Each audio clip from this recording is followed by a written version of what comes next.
Assalamualaikum warahmatullahi wabarakatuh. Hello everyone, welcome back to the Learning Edge, the podcast where we explore the best ways to enhance learning and productivity. I'm your host Safa, and today we have two amazing kids with us, Fasti and Shafitri. Hey Safa, excited to be here. I'm looking forward to our communication. Absolutely, today we are diving into effective learning methods, something that can make a huge difference in how we absorb and retain knowledge. So let's start with a fundamental question.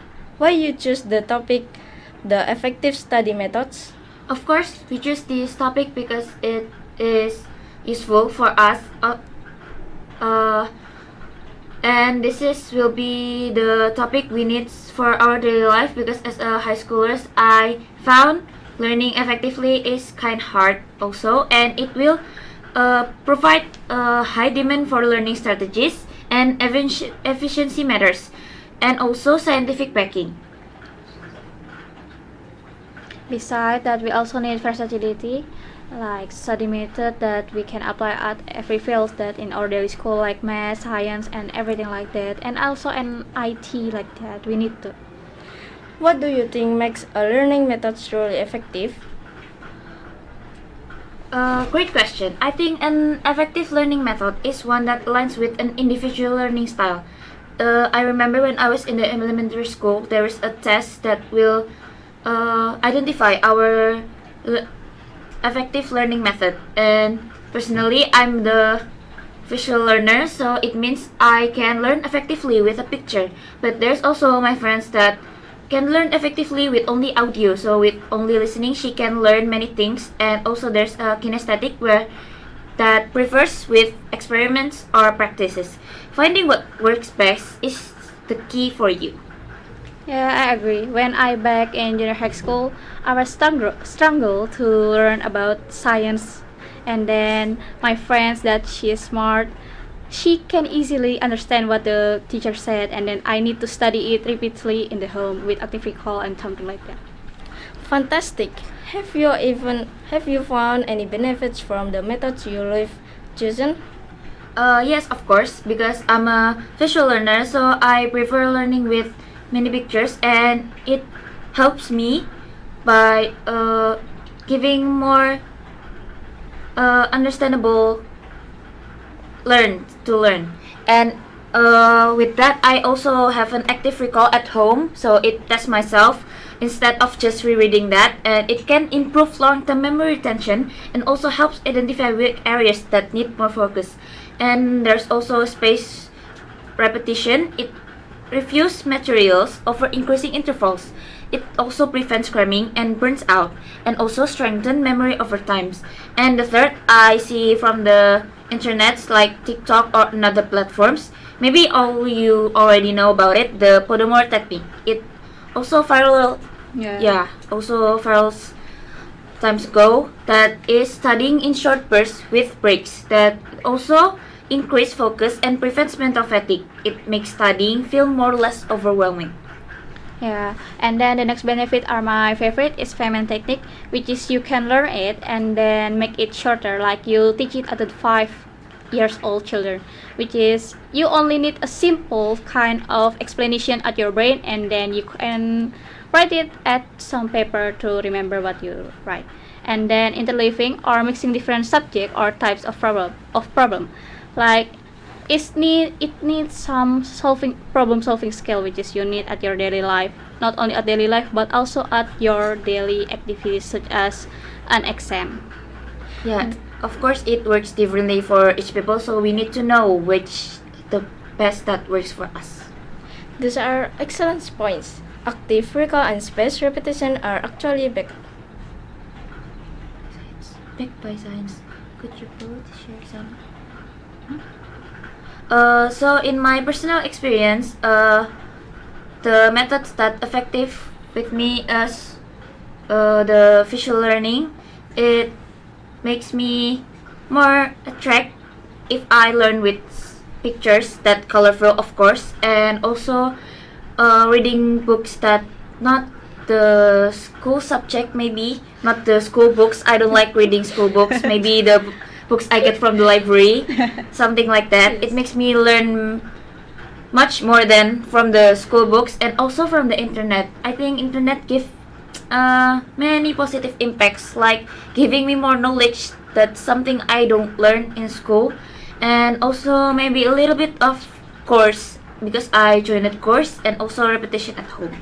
Oh, I see. Well, for me, I prefer payment technique. Actually, it's my favorite one because when I use it, I easily remember about the teaching that like you example. The teachers teach me like they were teaching a 5 kindergarten child, but when I use it at home, I easily remember without even a detail, which is my brain make another logical answer with it. So with the main point, I can make another text or paragraph. Yeah, but right now maybe I'm interested to try the Podomoro technique because it's going viral everywhere and it says that it makes us less burnout in studying because I found it really struggling on facing burnout on studying, especially math, because that's crazy. Yes. That's why I think I'm gonna try the Podomoro technique. But maybe if that doesn't match me, I will just let it flow. Did a great shot, great shot. Yeah, maybe. That's fantastic. It really shows how different methods can be applied in real life. Let's talk about another popular technique, the Feynman technique. Have either of you tried it? Yeah, it's my favorite. So I tried it when I was struggle and burn out, like math, definitely math and biology. Actually, biology, physics, and the most of all, chemistry. I use it. Of course. Chemistry, of course, I do it. I use it with Feynman technique, but I find out that I can and then I let it pass out. Sometimes when I do the subject like the exam physics and then chemistry, I write it on the question paper. Will Shafiti pass away or will Shafiti pass the exam?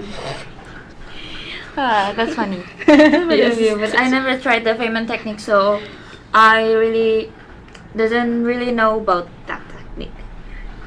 Exactly, teaching is one of the best ways to learn. Now, let's talk about distraction, something we all struggle with. What are your strategies for staying focused while studying? I think the distracting in study is including the phone. Yeah, the phone is a big impact on Sorry. studying because even though for me internet give many positive impacts, but it also get really many bad impacts on my life because now I cannot attach to my phone just only for seconds. Maybe I cannot, or maybe I'll just go sleep.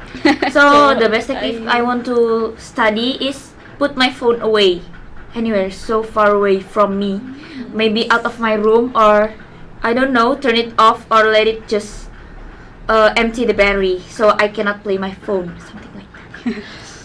Well, for me, I learn from phone, so it's kind of hard to keep focus. Since I use my phone, my laptop, sometimes I put it on the table. This is laptop and it is phone. I put both of it and then like, wow, it's distraction. And then I find out how to prevent it with manipulate my brain to say that it's only 20 minutes and you still that lazy. What a jerk. And then I try to focus myself on the subject and it worked kind of work at least for me. So manipulate your brain to say that it's easy for about only 20 minutes or maybe 5 minutes or maybe more. Don't say to your brain that you need to study for an hours. It won't make yourself or your brain that affect your body like, oh, it's too much to handle that you must do anything to distract it. You need a rest or something like that. You need a break. So maybe manipulate your brain to do it. Yeah, and of course, don't be afraid to force yourself, and consistency is the key. Yeah, so Yeah. the learning will start to your brain. Those are solid tips. Before we wrap up, do you have any final advice for our listener? Advice maybe only consistency, and you should be brave to force yourself to study because if it's not now, when? And your future is for yourself, so you should stop. Yeah, you should stop bothering those phones and go studying. Well, for me, manipulate yourself because your future is more important than yourself. So keep spirit for your future because we're nothing without the future. That's Except true, if that's true. you wanna to Be someone who don't work, maybe. Yes. yeah, some other strangers that just walk away at the street. Yeah, and maybe remember your goal, remember Yeah. your dreams. Yes. That makes me push. I should study because I want to become like this. I want to become someone like that. That's all. Thank you, Bud, for sharing your insight, and thank you, listener, for tuning in. If you found this episode helpful, Don't don't forget forget to like, comment, and subscribe. See you next time. Wassalamualaikum warahmatullahi wabarakatuh.